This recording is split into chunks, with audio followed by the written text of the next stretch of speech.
Ladies and gentlemen, the 2024 Vols football season is over. Not much to say. Not much I can say positive about the way that we played on Saturday night in Columbus, Ohio, other than for our fans. We showed up tremendously well. We did.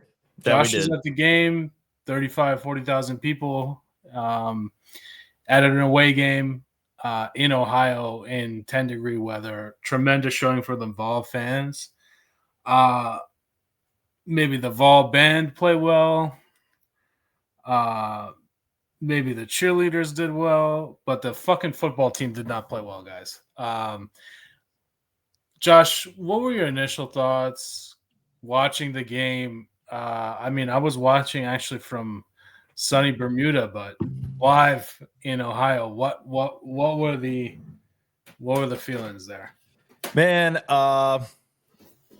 before the game, obviously vibes were high. I was texting you and a lot of the guys that have come on the show quite a bit. And, I actually got to go hang out with one of my good friends, Chad.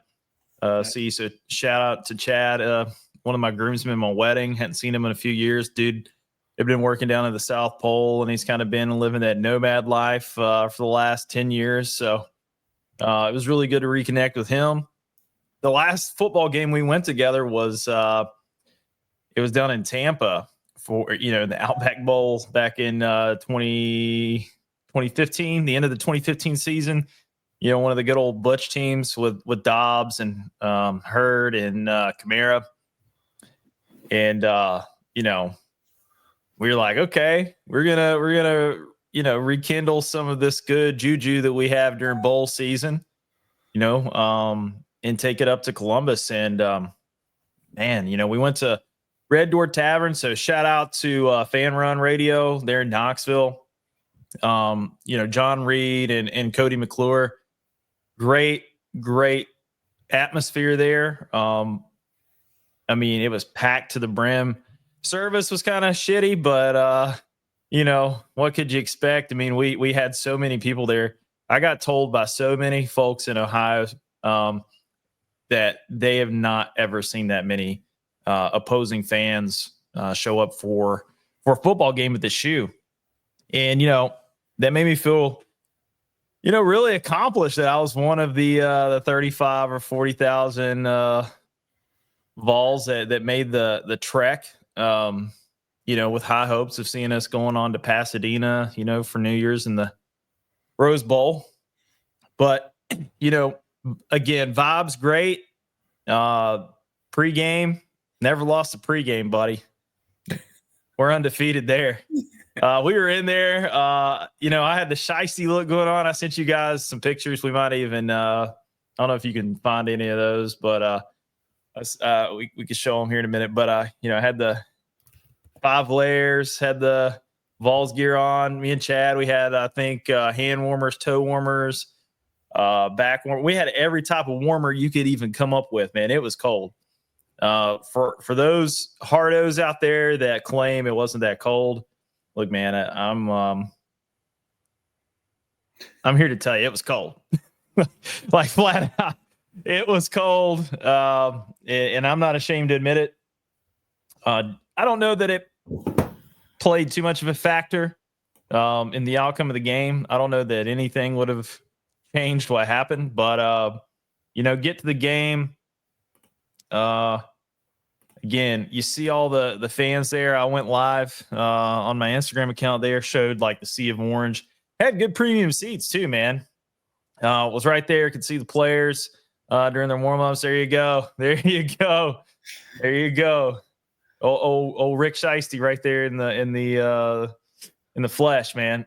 So throwing up the VOL, all sorts of gang signs. But anyway, so that guy was there. I was living my best life, and unfortunately, the first quarter happened, and it happened in a blink of an eye. We come out, we win the toss, defer to the second half. I was like, yes, here we go. Good vibes. And then immediately, Ohio State, after they looked like they were going to start or stopped on that 3-and-out there. We had that silly face mask penalty that killed us. I think 2 plays after that first down, they were scorching our secondary. I couldn't stomach it, man. I have never, ever, ever left the Tennessee game early before. I left in the third quarter. About 8 minutes left. Holy shit. Yeah, 8 minutes left to go in the third quarter. I bounced. Josh Heupel had decided that on 4th and 4, I think we were in like that no man's land kind of area, like midfield. I don't know exactly the yard line that we were on. I think we might have been on plus territory, but be that as it may, it was close enough to roll the dice. And once he punted there, he gave, like in my mind, he gave up. So you know what? If you're gonna quit, I'm quitting. It was time to catch an Uber and get the hottest fucking Domino's pizza I could find to burn my mouth off when I got back to the hotel, which did happen. But it was great. Shout out to Uber Eats, Columbus. Y'all did a phenomenal job. So much better than the performance of the Vols against the Buckeyes. Naveen, you and me talked on my drive back from the Rust Belt. Might as well call it the meth belt, because I saw so many signs about high drug activity. Be on the lookout for impaired driving. Like, I was scared for my life. I thought at any moment I could die. You were experiencing 70-degree weather in Bermuda. It was a great opportunity to rub that in my face. I appreciate that after I was falling out from becoming a popsicle the night before. But when you're watching it or you're getting your updates, you know, after you're leaving the Coco Cabana and sipping on, you know, whatever it was down there and got in the tropics of the gods. I mean, what was your real big takeaways? I know we talked about it on my way home, and yeah, I think for the most part, you use the term quit. I think we quit. I was a little bit embarrassed, honestly. You know, prior to that game, everybody was saying, you know, man, if we had those SEC teams in there like Bama or Bama or South Carolina or Ole Miss, you know, it would have been the first round would have been a lot different. But here comes fucking the big bad wolf, and they seem to take everything that they had from losing that Michigan game into pummeling our ass. Dude, they poured it on. They poured it on, dude. Yeah, I think the main 2 things that came to fruition for me were, you know, all week, every ESPN talking head, Knoxville guy was talking shit about their O-line. And then they made it look like Swiss cheese out there. Dude. Big stinky piece of fucking Swiss, man. It was bad, dude. Like, the Ohio State fans that I was standing beside, they were asking me like, "Yo, we've heard about your defensive front all year. Yeah, you got James Pierce, Amari Thomas, got all these studs up front, and you know it's basically a mass unit of guys of an offensive line just kind of put together, and we could not get any penetration." I would also argue, yeah, and this is what also my rebuttal back is, I didn't see Tim Banks dialing up too many blitzes. So you know, that was another piece of it. You know, I gotta let the dogs eat, man. You gotta let the dogs eat. I was reserving a little special corner for my man Tim Banks, man. Just very questionable defensive line calls. Also, the DBs. Sometimes they were 15, 20 yards downfield, and we got smoked by that strategy. Bro. Like, listen, bro. We didn't stop playing fucking man, like cover one man, until like, I don't know, 3 minutes before halftime. It was insanity. Ohio State was running stack trips, either side of the field, wherever they wanted to stack them. They were running stack trips and playing out of the mesh all fucking night and just putting us in absolute coverage fits. Our secondary, our linebackers had absolutely no idea what was going on. We got really lucky on a few of those plays. I mean, it could have been worse. It could have really been worse. Because I remember specifically seeing one time we blew up a play with one of our linebackers. I can't remember who got in there, but they had like stacked trips to the right. We only had two DBs over there to cover off. They had four because they spread out when they went 5 wide. They had the 3 receivers and the running back at the back. And we blew that up and was barely able to make the tackle. But if Ohio State's receivers would have just blocked a little bit, that dude would have been to the house. Time and time and time again, we saw that. Again, coming out of the mesh, we saw that. Just running folks to the flat, just dumping it out there. It's like, hey, Tim, might want to get out of man. Like, because man ain't working against this. Our run fits were horrible. I can't tell you how many times I went back. I've watched the game 2 or 3 times. And to your point about our defensive line play, with our run fits, I mean, getting too much up and in on the wrong gap, plugging the wrong gap, in the B gap when you need to be in the A gap, those kind of things. Just bad technique, not being in the stance, being able to fire off the ball. Those offensive linemen were just eating on that, dude. I just, for the life of me, can't understand in the biggest game, the biggest moments, like we're that complacent and we're not that keyed in on the small things. Those are the things that really and give you the winning edge in those type of football games. Yeah, I mean, so after the blitzkrieg that was the first quarter, I was like, okay, you got to show me something in the second quarter. And we got 10 points, right? We cut it to 21-10. But the main thing is, Ohio State got out of their head. They played Michigan and they were inside their own head going crazy. Trying to run every play. Trying to run. That's right. Chip Kelly, I don't know. I've never seen such a run-dominated play call by him in the Michigan game. And then he's like, oh, wait a second. I'm a fucking air raid specialist.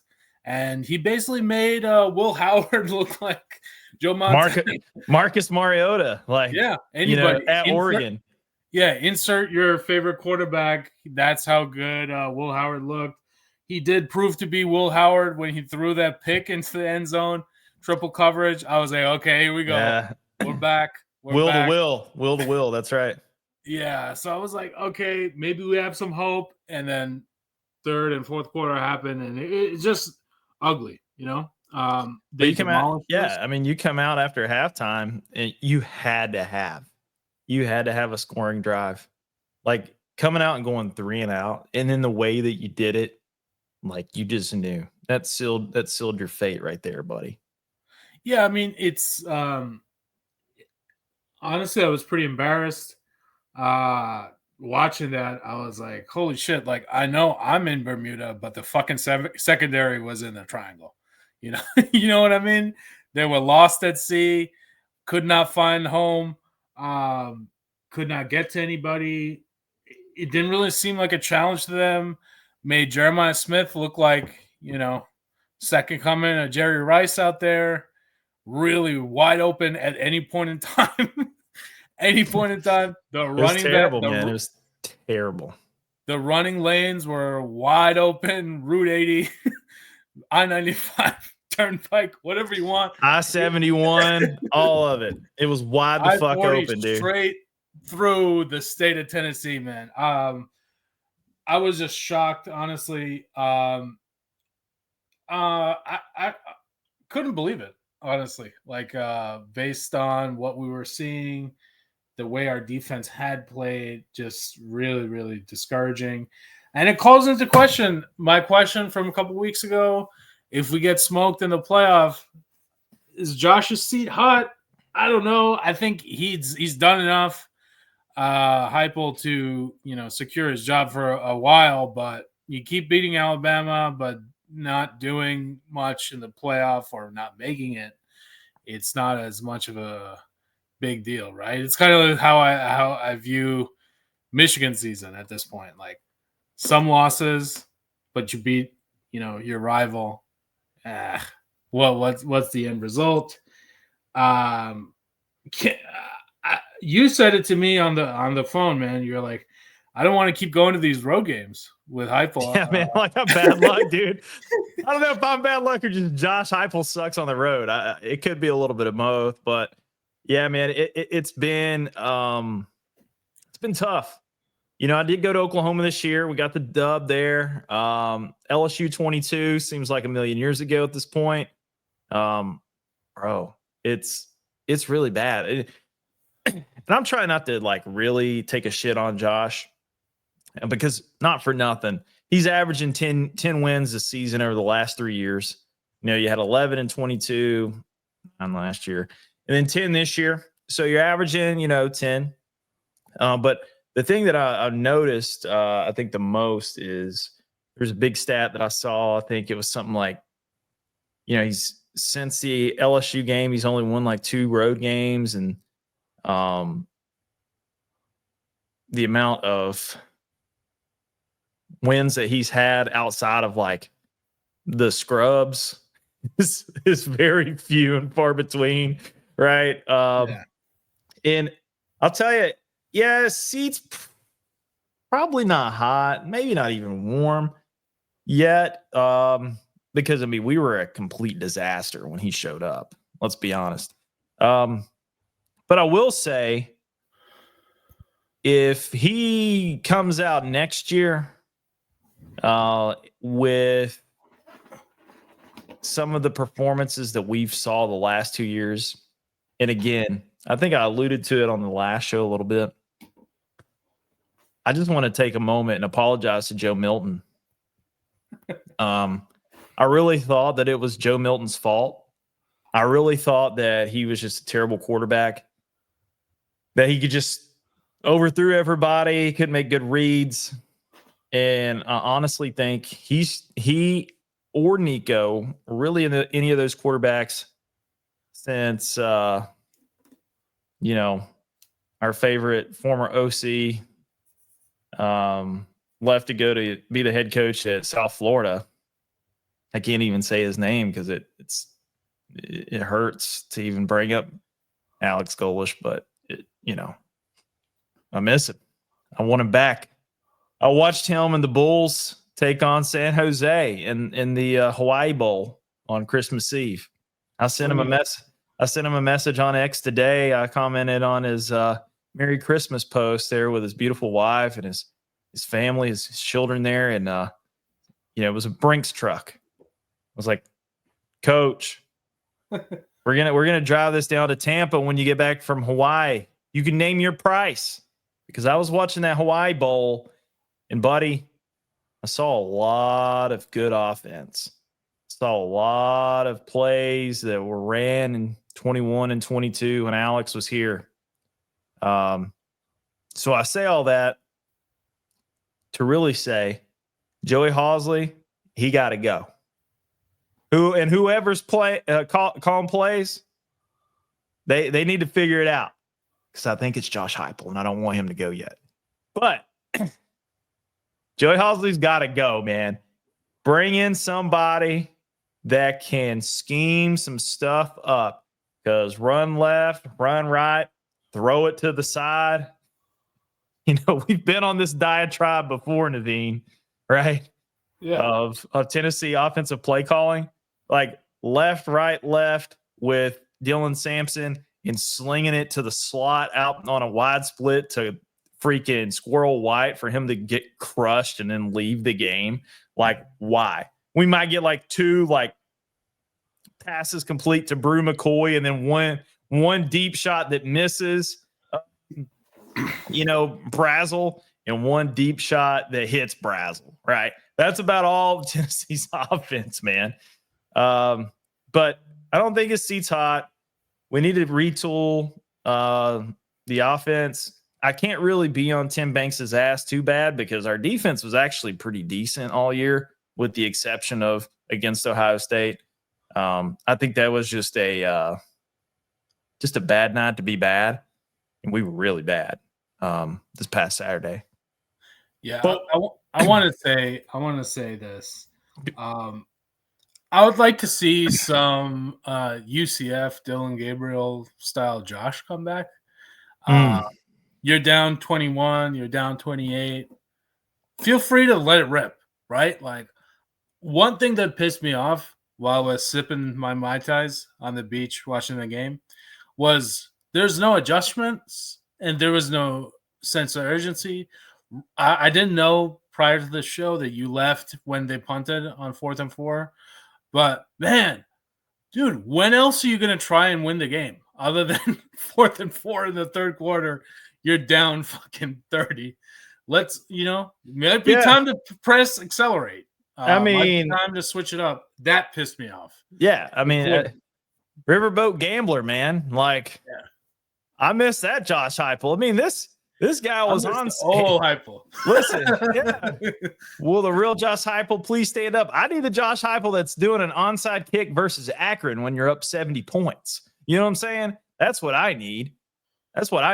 Or, fake punting against Georgia, his first year or whatever. You know what I'm saying? Taking risks, slanging a rock, dude.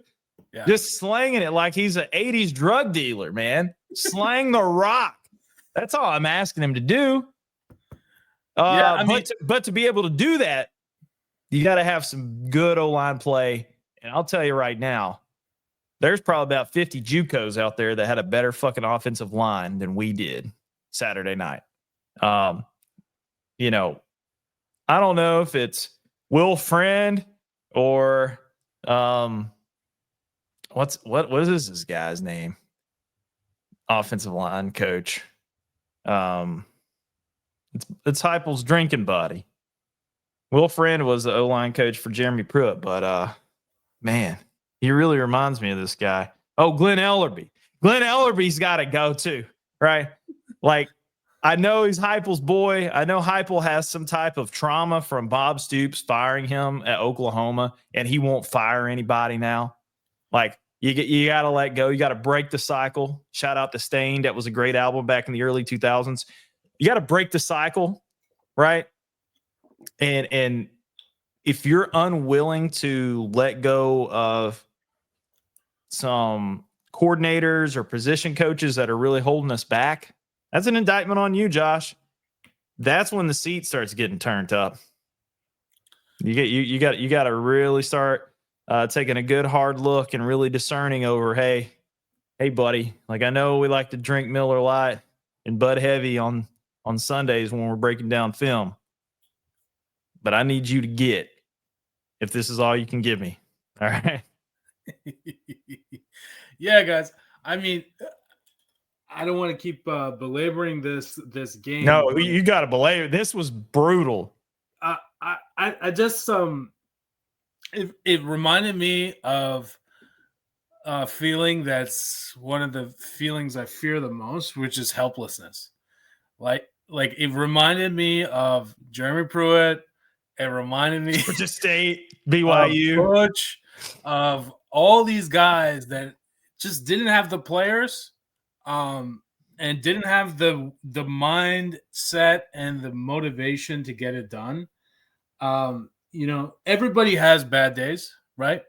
It's what you do when you're knocked down that tells you some of your character. And I thought this was a low character game, right? Like when you play a better team, you lose most of the time. It looked like that. Josh, you had that 4 and 5 star number of players. I think it was 69 to 40 or something like that. Yeah, 69 blue chippers. Ohio State has 42. I think Tennessee has on the roster. So talent gap's huge there. But to your point, there wasn't a lot of pride. There wasn't a lot of give a shit that I saw exuding. Like, outside of like the pregame where everybody's a tough guy, You know what I'm saying? Like, Yeah. everybody was acting like, oh, yeah, let's come out here with our shirts off in the cold. Let's get it. Yeah.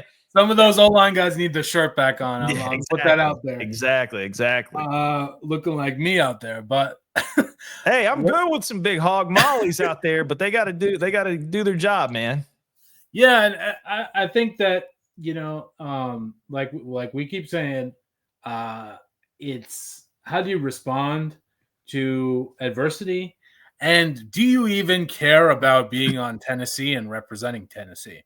That was kind of the feelings I was getting. It was like, okay, we have a bunch of hired hands here.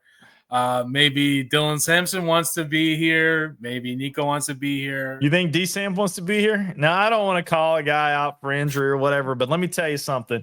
He tweeted literally before the game, best he's felt in 3 weeks. The guy comes in and does, he's in there for 2 plays, 2 snaps of the football, right? Yeah. So whatever, man. But I will say, silver lining to this, and I think I told you, Peyton Manning's last game in the Orange Bowl back in 97, it was January of 98 technically. So we lost to Nebraska 45-17. We parlayed that into a national championship the following year. We opened that 98 season with a win in the Carrier Dome against Donovan McNabb and Syracuse. This coming season, 2025, we open up in Atlanta against Syracuse. So a little bit of parallels there. In 97 with Peyton, we thought we were there. We thought we had arrived. We had ascended to the top of the mountain there with the big dogs of college football. And at the time, Nebraska was running the fucking show. Just go back and look at the 90s in college football. Just put Nebraska 90s football in YouTube and have fun. I will tell you, they ran the show. We thought we were big boys then. We weren't.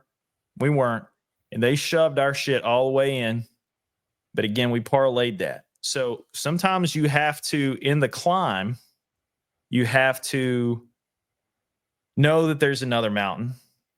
Always you're always going to make it a move. You're always going to be in an uphill battle. Sometimes you got to have to lose, right? Yes. It ain't how fast you get there, Naveen. It's about what's waiting on the other side. It's the climb. It's the climb. Okay? It's the climb. And that's what Tennessee's doing right now. They're doing the climb. Next year, I think we make the college football playoffs again. I really do. 10 or 11 wins is going to get the job done. When I look at our schedule, it's favorable to us. To your point about hired hands, loyalty, all those things, those are going to be the critical pieces. And that's where I've almost succumbed to this transfer portal shit that we're living in right now in college football. That is, I think, in my mind, killing the beauty of the game. And that's the loyalty, the pride in the wanting to be at a program and not being a hired hand and not being, just there because we were able to pay enough, like there's something to be said about representing the school and the community that you're playing for. I mean, to be honest with you, if you go back and, a couple of years, I think it's about 5 years now, I guess 2019 was the 150th year of college football, right? And they had this huge special about it. And it kind of talked about the evolution of the game. And, I won't go on a huge rant here. Just entertain me. But on the history of this, the 150 years of college football that ESPN did a really good job on, it talked about why college football matters so much. A lot of it was during the Reconstruction era, after the Civil War, and Southern states being disenfranchised, and it gave them an identity of where they're from and their culture. And then that also spurned into, kind of a class war against the North. The Northerners thought, Southerners were dumb, so they wanted to be really good at football. So there was all sorts of identity things that played into that. Then couple that with the South, a lot of markets in the South, still even to this day, don't even have pro teams. State of Alabama is a prime example of that. There's no professional team at all. Not NFL, baseball, basketball, nothing in the state of Alabama. There are plenty of states. Mississippi's another one. There's plenty of states in the SEC, for example, that don't have anything like that. So their team, their identity, their community is that, that state, that flagship state university, right? So for all these hired hands that are coming in for a money grab for a year or two, hitting the portal, I think it's really starting to weigh on a lot of the fans of college football. What are your feelings about that? So I think, this hired hand concept is really going to be a big issue. I think no matter what, and you have this kind of very open market with no consequences for how many games you have to play. Do you have to play you still get the money even if you sit out? That kind of scenario, it's very tough to breed loyalty, right? Most people are loyal to to one guy. His name is Benjamin Franklin. Yeah, man. He's on that. I mean, Andrew Kim, resident co-host. He talks about making money. Let the kids make the money. Let the kids make. Okay, all right. Here we are. They're making the money. Yeah. Do you think that the college football czar, whoever's running the show, we know the NCAA is not, because they're getting sued into oblivion, every single time. Like we got guys suing them because they started in JUCO. The kid down at Vanderbilt, Pavia, he's going to play next year because he sued the NCAA. Like, it's insane. They've got to change some rules. They got to change some laws because amateurism's dead, right? I know we did a big show about a year ago about when Tennessee was suing the shit out of NCAA so we could pay NIL to whoever, right? So little did we know that it came with a tax, right? And I think we're all starting to figure that out, what that tax is. And that's absolutely everybody's rosters being rated by schools that have bigger donors and more money to throw at their problems. Ohio State, prime example. I know there's no way out there that I can know this to be true, but this is what I hear. Their NIL, their roster on their football team was about $21 million this year. I know people will be like, you can't prove that. And I know I can't prove that. Those are all private numbers. They don't release that information. Tennessee, the same way. But I've heard Tennessee's is around 12 million for our roster, right? For this season. If you have schools that are able to just pump money like 21 million, I mean, I would argue Texas A&M, the schools with graduates that have that donor base, have that fuego money. We're 2 years away from Saudi University of Alabama, dude. There you go. Live Golf, it's coming. It's merging with the PGA. And I think it's going to take something like that to really bust this rules open. Like as of right now, 20 million, 10 million, rosters, they don't seem like a big deal. But when someone puts 100, someone puts 100 bones out there, let's say it's, wherever it could be any team. But if you have the ability to immediately transfer, immediately play, have no requirements for staying with a team for X amount of years, then you're in this scenario and there's no real way to get out of it. Imagine the NFL without a salary cap, no CBA, in free agency every year. Yeah. And that's what college football is right now. Yeah, so let's get into some of the transfer portal news, Josh. Like, can you fill us in about what's happening with their current team? So today, news broke. El Gas Pipe, as we love to call him, Gaston Moore. I think he's fifth-year senior, 1 year of eligibility left. He hit the transfer portal today. Hate to see Gas Pipe go. We'll always have it. Yeah, I get it too. I got to go get the bag. Even Nico. I about called Nico Naveen. He played like me. He played like me. No. Nico played like a dog Saturday night, man. He was running for his life. There were some design runs out there that he showcased those wheels, but most of them were. I mean, the dude had 20 carries. What quarterback has 20 carries except Tim Tebow, right? In 2007, 2008, right? Like, that's insane that he had that many carries. But I digress. But even Nico, like on the story, and this is where I kind of have like I understand it that in today's, here I am about to sound like an old timer. Today's day and age, these kids, they don't want to offend each other. They don't want to hold each other accountable. They don't want to say anything that would be offensive. They're sharing, everybody on the team, they like and they share when somebody transfers out. They're like, yeah, brother, go get the bag. You already know what it is, man. Go grab your money. You know what I'm saying? And it's like, as a breaks fan, your heart. I hate it. I absolutely hate it because it's like, I want a guy to be like, nah, fuck him. He want to be gone. All right, he's out. It's like Sopranos. Like, he's getting clipped when I see him next time. You know what I'm saying?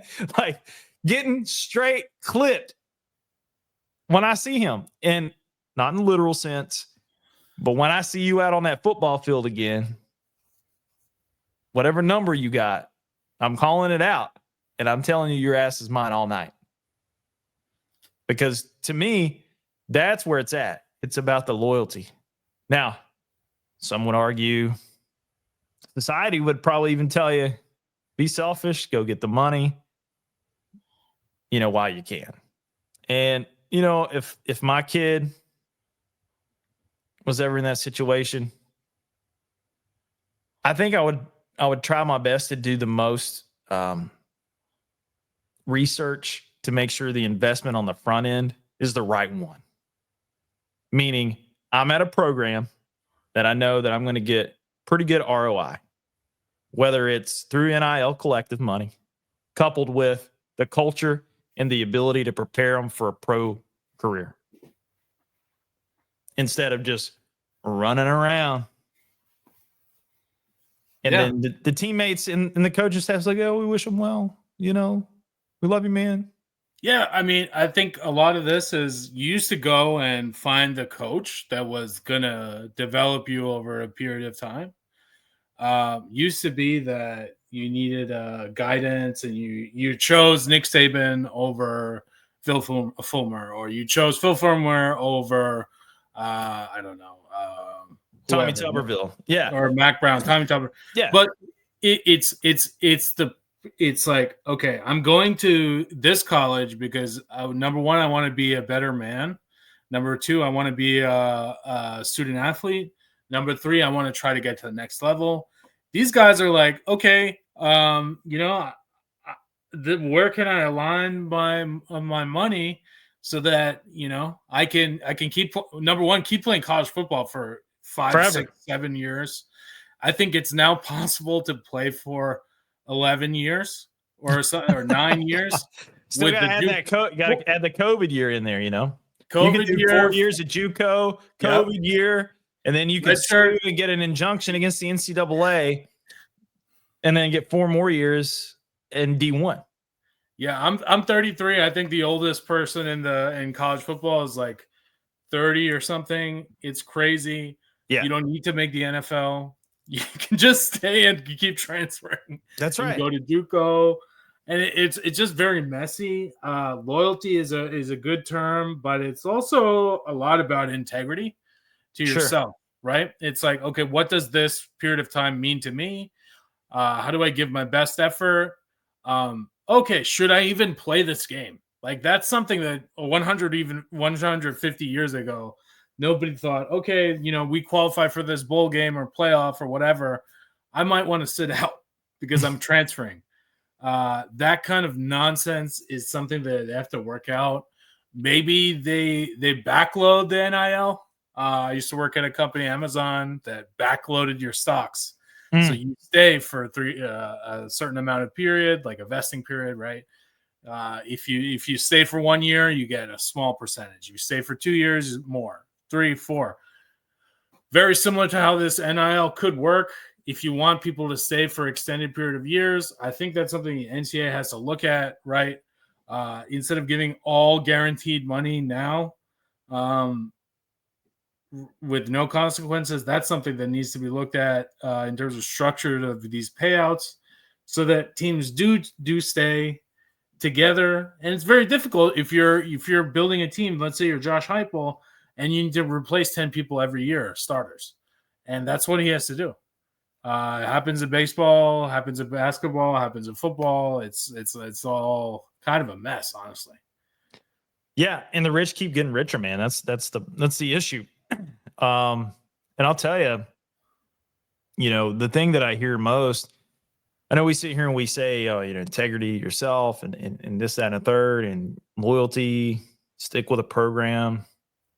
Most of those kids, like less than 1% of those kids, are going to make the NFL. So in their mind, they have no other means of collecting that type of money. Yeah, and that's the way they see it. To me, that is the most like defeatist mindset ever. Right? Now, one could say, well, Josh, you're not being a realist. I would say that I'm always going to bet on me, though. Right? Right, wrong, or indifferent, I'm always going to bet on me to make it to the NFL. And I get it. The stats, they are what they are. Making an NFL roster is very hard. Looking at that money and seeing what it could do for your family, got it. But I would argue, and I see it, when you're given an opportunity to take a shortcut, human condition's gonna let you do it, right? If you're gonna write a paper, you throwing that shit in Chat GPT, yeah, you are, you are. You damn sure right. You're gonna throw in Chat GPT. But before, when we didn't have Chat GPT, no, you had to nug it out. Right? Yeah. So it's the same. It's kind of the same. Transfer portal is just Chat GPT for NFL contract. Yeah. It really is. It's just free, easy. It might not be like, the whole grade. You're not going to get 100 because your professor's going to say, yeah, fucking Chat GPT did this, so you get an 85. But you made something, you passed. And that's what they're looking at their college football career as now. Yeah, maybe I didn't get an NFL deal, but maybe I got $500K out of, being in college for 5 years. Yeah, man. I think it's a little gross, honestly, how this happens, and we're gonna see it down the road. Do you think they got to get a CBA? I think so. I think the first step is probably NCAA commissioner, right? Then some sort of union type of thing, CBA, insurance. I think something interesting that's happening is Deion Sanders getting everybody on Colorado like disability insurance for their bowl game, just in case. What? Yeah, just in case they get injured during the game and they can't, continue towards the game. That he's making the AD pay for that. Things like that, small steps have to happen to get it adopted nationally. But I think we're going to see way different types of coaching, and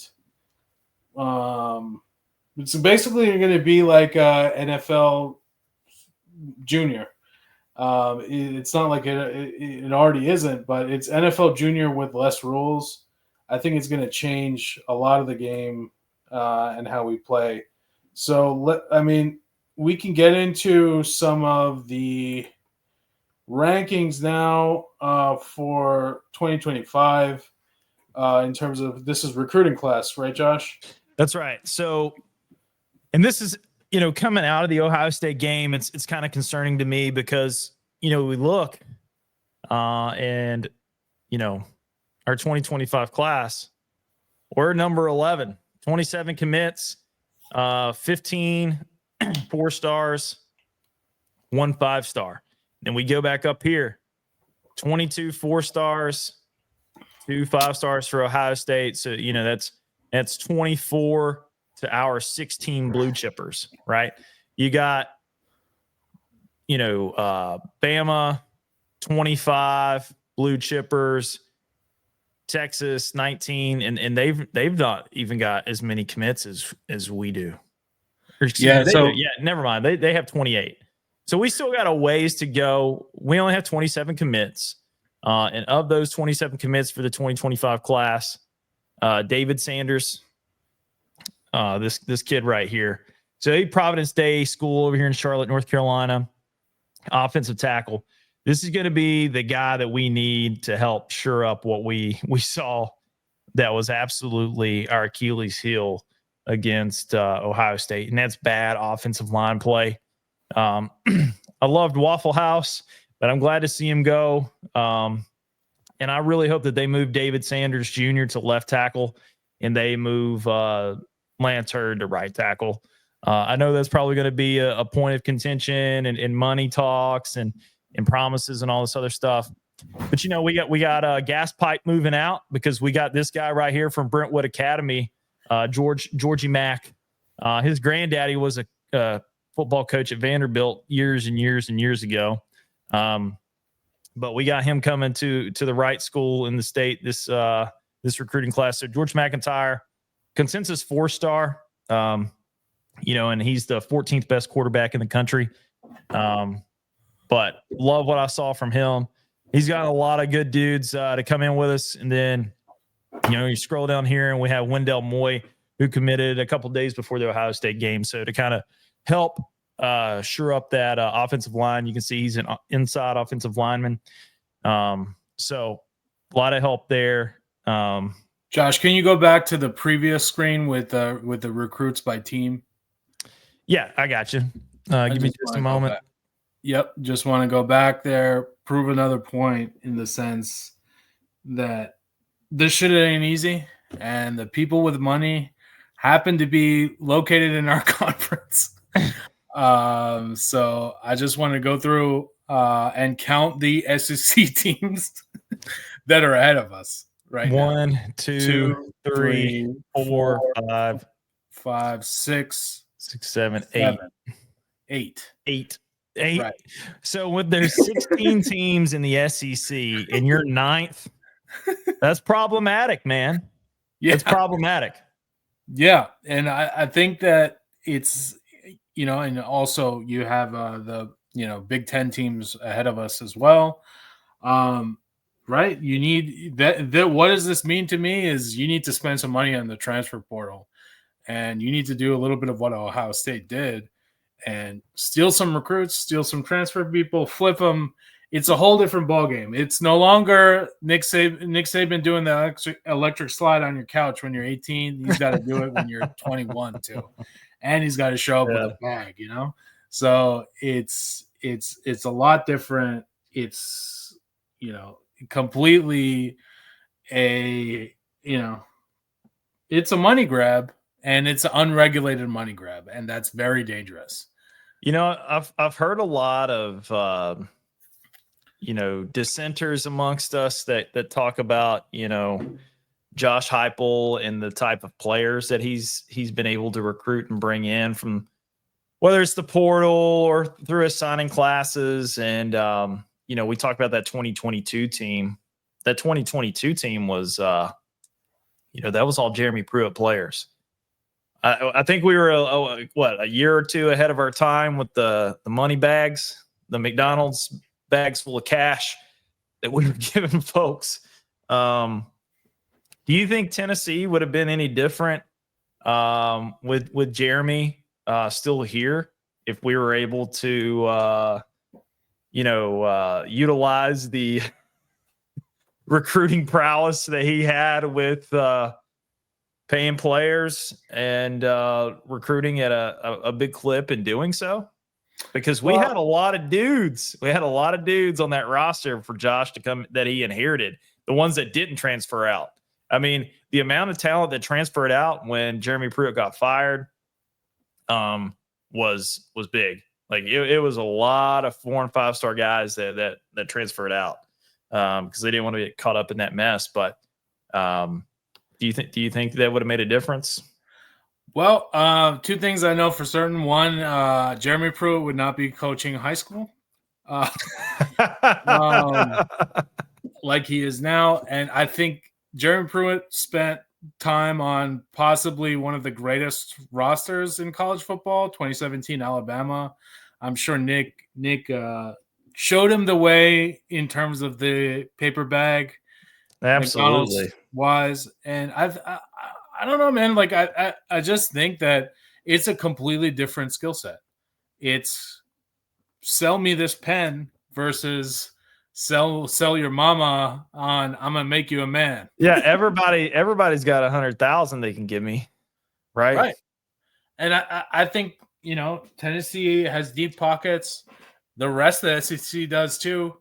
Texas does. These people they got a lot. They got some deeper pockets than we do, man.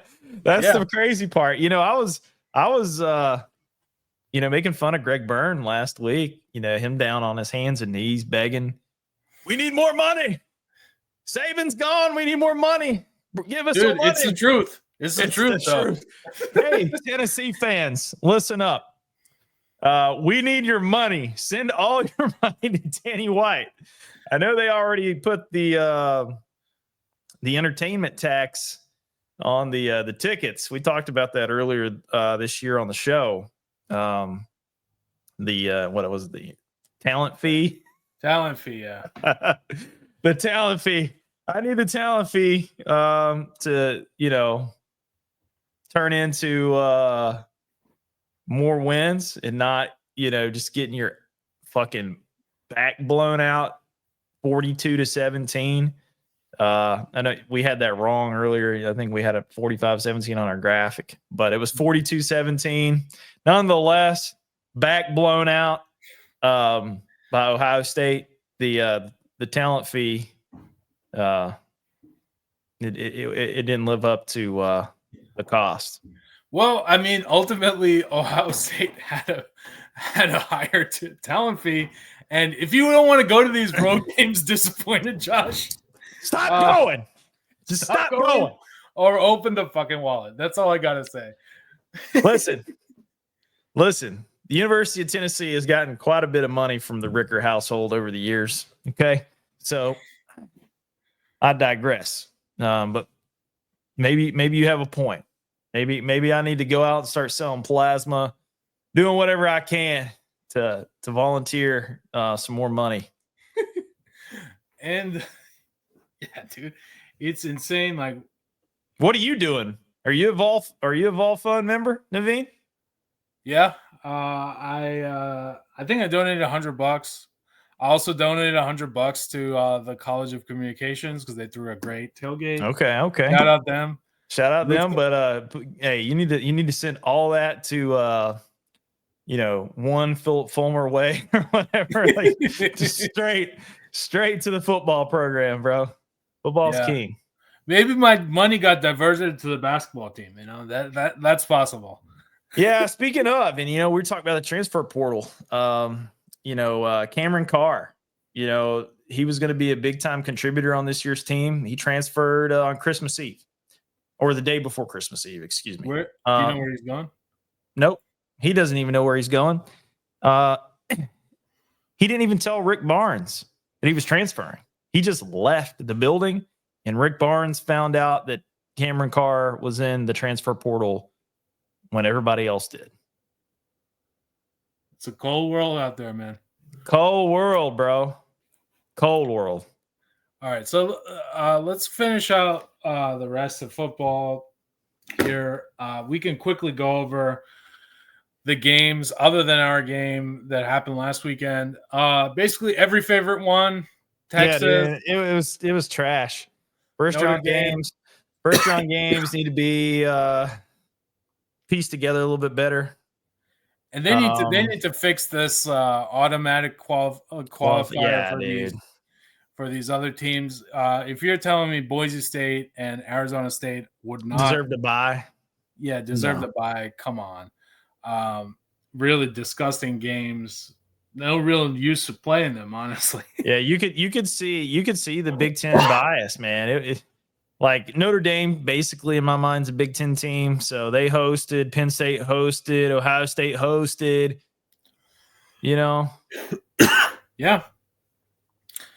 But Texas was the only team from the SEC that hosted. Yep. And they took a that was They took a dub. At least they, Clemson kept it a little bit honest of all the teams that were underdogs. They got within 7 in the fourth quarter. They had the ability to at least cover the spread. The rest of the teams, they were out. Not even close. I mean, Ohio State beat us in the first quarter, man. Like we only scored 17 points, so they didn't even have to play the rest of the game after the first quarter. It was 21-17. Not at all. They didn't have to play shit, man. And so we got a couple games coming up that still count towards this college football playoff. We start off with Penn State and Boise State. Penn State minus 11. Penn State better fucking cover this. I'm going to slam them. If they don't, but I'll slam Penn State minus 11 here. Josh, your thoughts? Penn State, last week I broke the cycle. And you got the dub. Got the dub, man. So give me Penn State this week to take out Genty and the Bluegrass boys. All right, next up we got Big Texas's favorite team, Texas versus Arizona State. Texas minus 13.5. Oh man, the spreads tell the whole story here of how much the Vegas favors these teams, and the committee. I think it should be another pretty big win for Texas, but maybe, just maybe, give me Arizona State plus 13.5. I think that's a big number. I think they get close, maybe 10-point game, 7-point game, but Texas will win the game. Your thoughts, Josh? Give me the Fighting Kenny Dillingham, baby.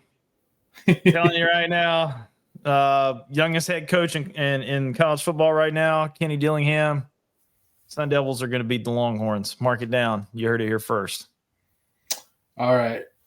Ohio State, Oregon. Ohio State favored in this game, possibly because of what they did to us. This is not this is a neutral site in the Rose Bowl. Man, one of my favorite college football moments is when the sun sets on the Rose Bowl. I hope to be there. I had the United app out before the game. You're gonna do it. Flights to LA. All right, this is where I want to go. I don't want to go to fucking Columbus and watch this shit. Hopefully, we could have got the dub. At this point, I think it would just be funny if Ohio State won. So give me Ohio State minus 2.5. Yeah, give me Ohio State minus 2.5. They're going to win the football game. They're going to avenge their loss from earlier this year. I think they've got it figured out. They've got a big red ass, man. They're pissed off. They are not to be messed with. They are dealing some punishment out here, man. If they play like they played against us, there's not a team in the playoffs that can even touch them. Right. And the last game, 8:45, New Year's Day, we got Notre Dame, Georgia. I'm going to take the dog here. Give me Notre Dame +2. Georgia looking like Carson Beck won't be there. Carson Beck's out for the whole thing. All right. So elbows toast. That UCL ligament, baby. It's done. Yeah, because of that, just give me Notre Dame. I think they got a more balanced attack. Run game looks super strong. So give me Notre Dame +2. What do you got there? I'm gonna hit you with the Not so fast, my friend. Give me Gunner Stockton, man. Hey, Georgia ain't dead yet. So Bulldogs to cover and win. Okay. That rounds out our picks for the rest of the playoffs. Again, this shit goes on another couple more weeks. I think for me, the best bet would be Penn State. I think they're gonna. Money. It's easy money. I think they're gonna smoke them. So just one best bet for me, Penn State. What do you got, Josh? I got two best bets. It's going to be Georgia to beat. Brain fart. Help me. Notre Dame, the Fighting Irish. Georgia to beat Notre Dame, and then Penn State to roll over Boise State. Okay. Our last topic. We're still number one in one sport, guys. Number one. We the ones. They the twos. But I will say that SEC play is coming, guys, and it's coming fast. And yes, it is. It is. It's not pretty in terms of who we have to play, the strength of these teams. January 4th is when it really kicks off. We start off against Arkansas, and we got a bunch of bangers. Oklahoma, Alabama as well on that day. Texas A&M, Florida, Kentucky, Georgia, Ole Miss. Looks like a dream college football slate, but it's actually a college basketball slate. These teams are good. We're number one, but I think there's in the top 25, there might be 10 or 15 SEC teams. It's ridiculous. Yeah, I got it here. So, man, you got Florida. You know, they're 12-0. Oklahoma's 12-0. Tennessee's 12-0. Auburn's 11-1. Tennessee and Auburn are your number 1 and 2 teams in the country. Your top 25, I mean, we could pull that up, but I think there's 9 or 10 SEC schools ranked in the top 25. So, you know, it's pretty insane, to be honest. Just how much dominance the SEC has had in college basketball this year, and really over the past few years. If you go back and look historically, we've had a deep run of SEC teams, whether it be Auburn, Kentucky, Tennessee. 10 teams.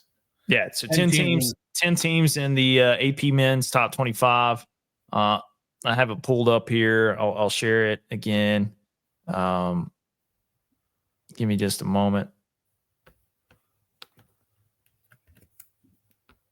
Yeah, and I think the real thing is our college football season is over, but we do have another elite kind of team, and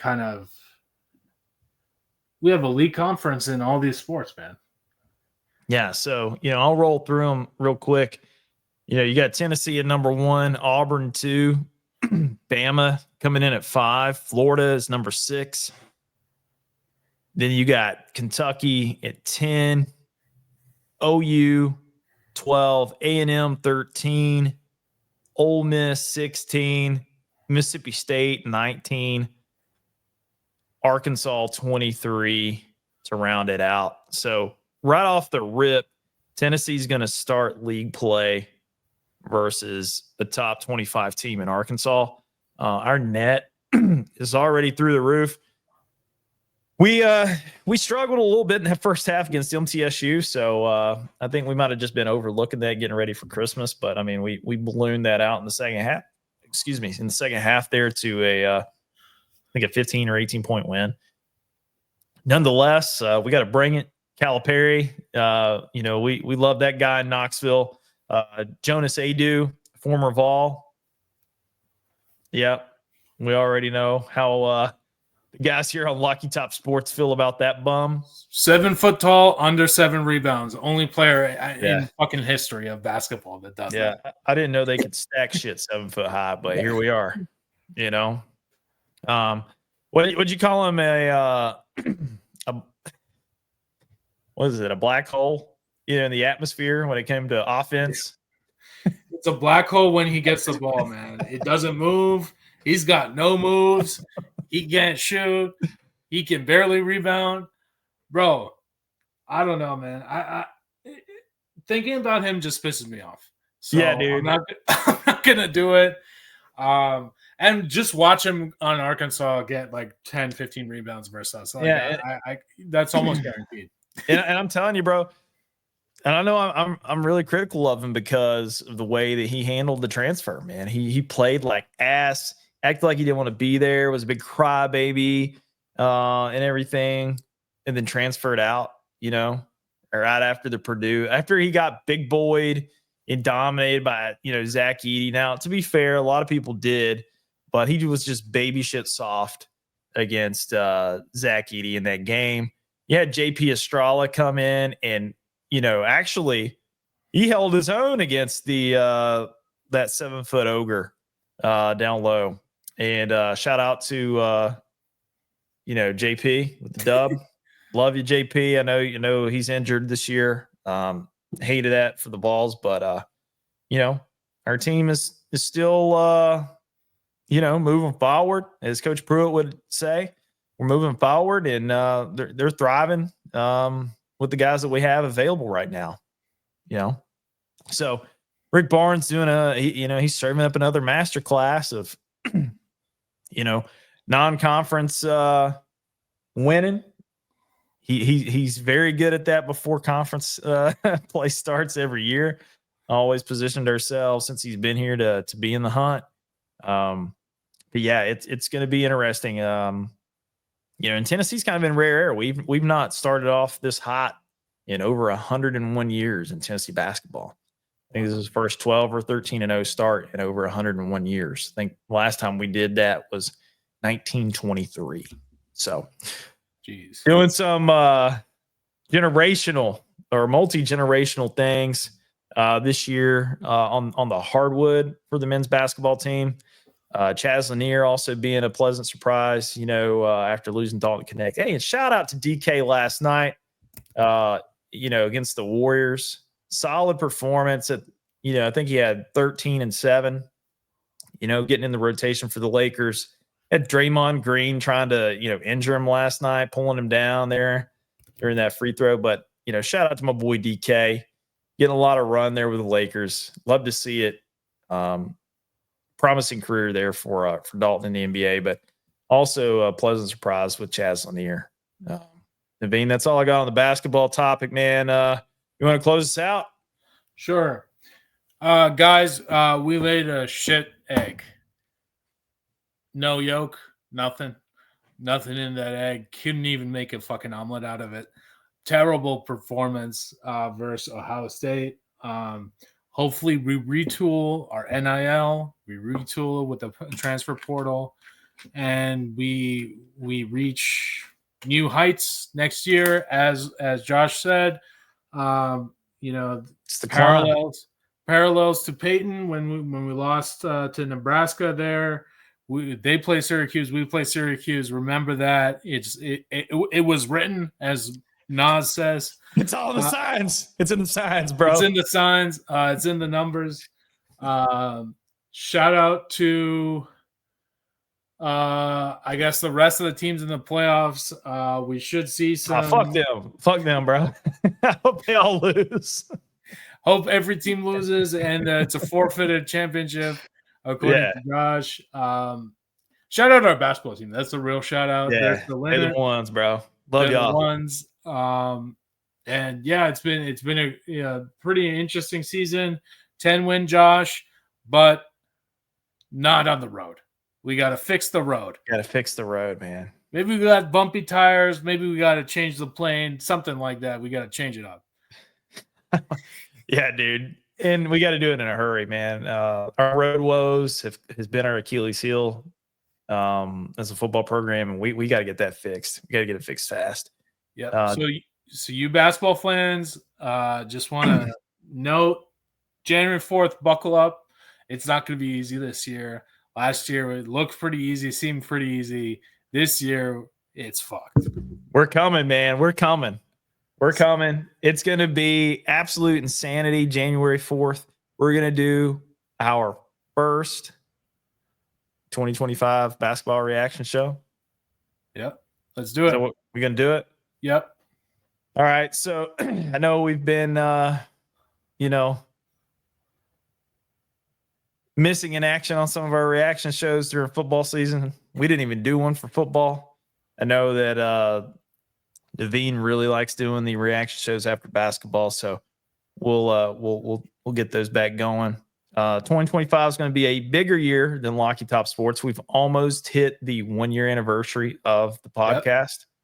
So we're going to get in the lab with a pen and a pad and try to get this damn label off. To quote, one of my favorite rappers, shout out Eminem, Dr. Dre. But 2025 is going to be a big year for us. We're going to try to, bring on some of our personalities that we've had in the past. Maybe Big Texas will make a cameo appearance if the Longhorns continue their trek into the playoffs. You never know. Yep. But hey, I appreciate every single like, every single person that takes the time to view our content, share it, like it, subscribe it. We're gonna again try to get some volcano takes, right? And yep. some good best bets and reaction shows to the basketball team that's coming up here when conference play starts. Love you guys. Merry Christmas, Happy New Year. If we don't see you before, this is Josh. He's Naveen. Oh, excuse me, he's Naveen. We're Locky Top Sports. We love you. Go Vols. It's the climb. That's right.